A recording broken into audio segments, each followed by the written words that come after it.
Paul Avis will drop it between them, and Fort Lauderdale gets it. Colin fouls, but he loses. The Diplomats get it back to their goalie. They'll start from there. Irwin gives it up to O'Hara, the left fullback. O'Hara unmarked to midfield. The strikers dropping back and picking up there. Now Bakic, he's double teamed, and whistle blows and a foul is called. So Bakic was fouled, and a free kick for the Diplomats along the left wing.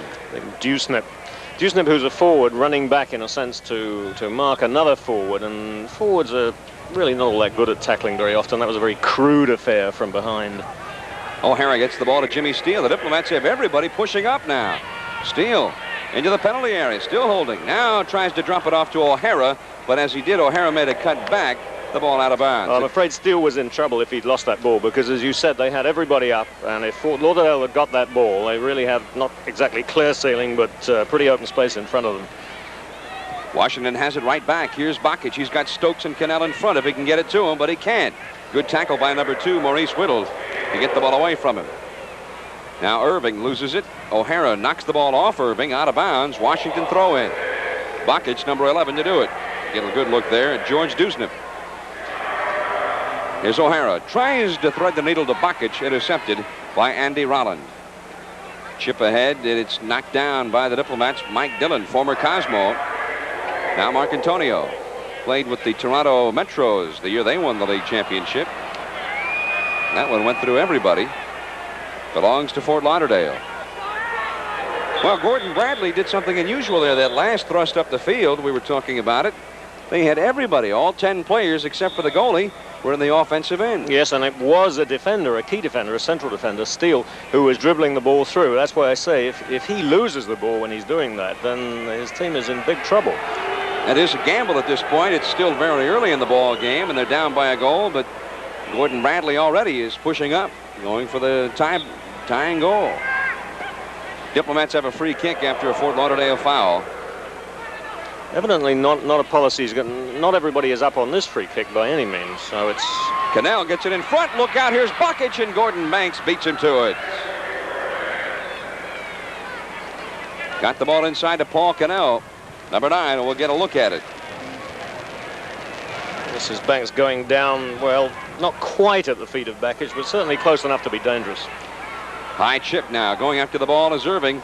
Cleared from him by Dillon, and O'Hara saves it in the corner for Washington. Ahead to Jimmy Steele, and a blindside tackle by Whittle knocks the ball out of bounds. Washington throw in. 25.5 minutes left, first half. Early look at the statistical rundown. Oh, kind of a wild chip, intercepted by Aguirre. Graydon was kicked in the knee and will play 5 or 10 more minutes to test it. And according to Steve Horner, the trainer, they think it'll be all right. Ball cleared by Mike Dillon. Goes out of bounds, and it'll be a Fort Lauderdale throw-in, and they've got pretty good position here. Well, they're a good attacking team. They get a lot of men forward. In fact, if you look at their lineup, even in the back four and midfield, they've got a lot of players who used to be forwards. Whittle used to be a forward. Fernley used to be a forward. Whelan used to be a forward. All playing as defenders now. So their instincts are to come forward and attack. Here's Hudson. Goes around one man and then bounces the ball off O'Hara over the end line. And Fort Lauderdale will get a corner kick out of it. This time Hudson knows he's going to take it. Ball, a corner kick. Is it as dangerous a play as a lot of people think? The answer to that is yes and no. Can't be more specific than that. It depends on what team is doing it. Exactly. It depends on the talent you've got up there and how you utilize it. A lot of goals are scored from corner kicks. So that one, as you see, was put right into the hands of goalkeeper Bill Irwin. I say right into the hands. We give credit to Irwin for coming out and getting it, of course. Took it away from Irving, as Irving was making a run from the outside toward the net that time. Here come the Diplomats counter-attacking. Bakic across the 35. Knocked away by Rolland. Rolland just arrived here a couple of days ago. First game for Fort Lauderdale coming in from England. When did he get injured? He's almost straight off the plane, isn't he? Just about. They were afraid that he might be suffering from jet lag. Thus far, he's looked pretty good. O'Hara loses the ball to Curtis Leeper, playing his first game as a starter today. He loses. Diplomats have it. Lob ahead for Bobby Stokes. It's over his head, and Aguirre clears it away. Washington throw in deep in the corner. Quickly, Stokes will get the ball in. tries to get it in short to Bakic, but throws it away. Diplomats are not working very well together right now. This is Viteskic. They get it back. Drops it out to O'Hara. Again, all 10 players are in beyond the midfield line. In for Cannell. It's too high for Cannell, and there he takes a shot at Gordon Banks. Well, we have a typical example there of the sort of thing Cannell does. I think the referee should have called that. Get a look at it now. Now you'll see that Banks has possession of the ball. He's got possession of the ball now, and Cannell is coming in late and hitting him late. That, to me, is a rather nasty offense, something the referee should call immediately. 22 minutes and 50 seconds left, first half, just about halfway through it. 1-0 Strikers. Trying for more. Look out. Here's a drive and a shot. Just goes wide right. Maurice Whittle took it. Goal kick for Washington.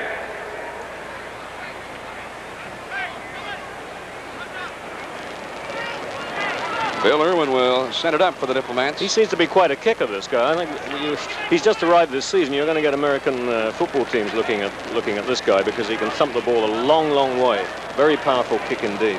He was called up on rather late, just before the season, as Eric Martin, who's been the goalkeeper here for a few years, very popular player in Washington, broke his leg rather severely in an indoor game during the winter, and Irwin here to replace him. Now Colin Fowles moving back. Wilner clears the ball away from him. Fowles on the end line, tries to keep it in play. The linesman on top of the play says goal kick for Washington. From Washington, D.C., this is NASL Championship Soccer. You make it mean something every time we touch. Meeting you was finding sunny weather. Oh, you make it mean something just sharing a Coke with you at a picture show or walking home together. Oh, you add a little more. Coke has life and everybody wants a little life. Make it mean something, you add a little more. Like Coca-Cola has life and everybody wants a little life.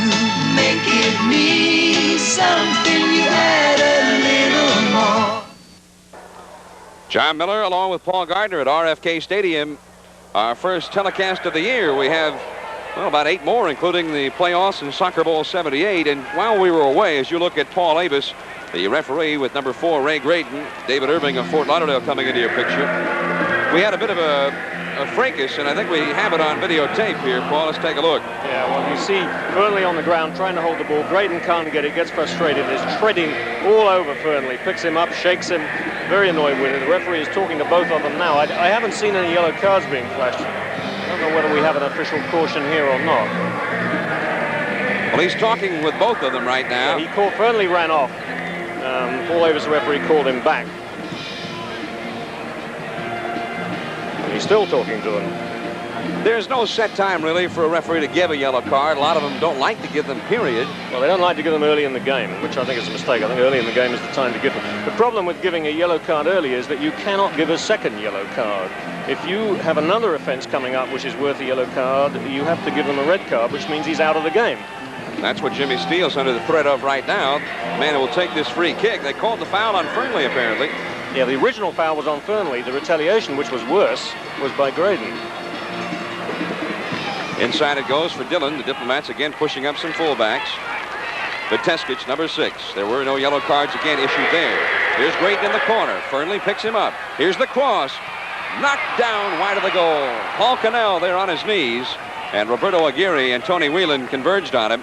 And apparently Cannell got his head on it. It will be a Fort Lauderdale goal kick. Yeah, so somebody got part of Aguirre's head too. Aguirre is a very tough. He's Argentine. He's been in this league a long time. Very sturdy, tough competitor. Nothing seems to shake him up at all. He got bumped in the head in some way during that play. He just shook his head when he got up and back into the play. Tony Whelan sandwiched in there, but he maintains control of the ball nicely. Now ahead to Colin Fowles, the left wing. Cross, far post. Well, he tried. He had Dusnev coming in, but miskicked the ball over the end line. And a Washington goal kick. Now you see the time to play in the ball game. Just inside 20 minutes from RFK Stadium. 1-0, Fort Lauderdale leading Washington here. The Diplomats have always had the problems against the strikers. See how far he punts that. That's not one of his better efforts. That's barely reaching the 30. That was barely 55, 60 yards. Not too good. A trickle. Yeah, just now a minor Cannell effort. drops the ball to Viteskich, midfielder, number 6. Back to Cannell. Cannell's got to beat Tony Whelan to the ball, and he knocks the ball off Whelan's feet, out of bounds, and it will be a corner kick for Washington. And as I recall, I think this is their first corner kick of the day. Oh, they're bringing everybody up. The two centre-backs who are good headers of the ball, Mike Dillon and Jim Steele, are both in the penalty area. Mike Dillon is right on the goal line. This is great. That ball comes over. Low line drive kick cleared out of the box by Gord Fernley. So the Diplomats get nothing out of that. Sent back in by Wilner to Cannell. He's tripped top of the penalty box. The referee said, no, you faked it. He tried to buy the penalty right there. Referee says play on. Gordon Banks now with Cannell right on him. Cannell's a tough customer. Ask Bob Rigby when Rigby played for the Cosmos. 2 years ago, he crashed into Rigby. 2 years ago, 3 years ago, he crashed into Rigby and broke his collarbone. Broke Rigby's collarbone, that is. Rigby now with the Los Angeles Aztecs. They had a good crowd last week at the Rose Bowl out in Pasadena. 23,000 plus. And a big Southern California confrontation today. 2 o'clock out there on the West Coast at Anaheim Stadium. The brand new California Surf and the Los Angeles Aztecs. And that's a game worth seeing out there. Fort Lauderdale's Curtis Leeper goes after the ball, lets it go out of bounds, and it will be a Fort Lauderdale ball. Viteskich at last touched it, and Leeper screened the ball and let it go out. Throws the ball into David Irving. He's got the game's only goal. Loses it. Gets it back. And loses it to Roy Wilner. Wilner bangs the ball off Irving over the end line, and a Washington goal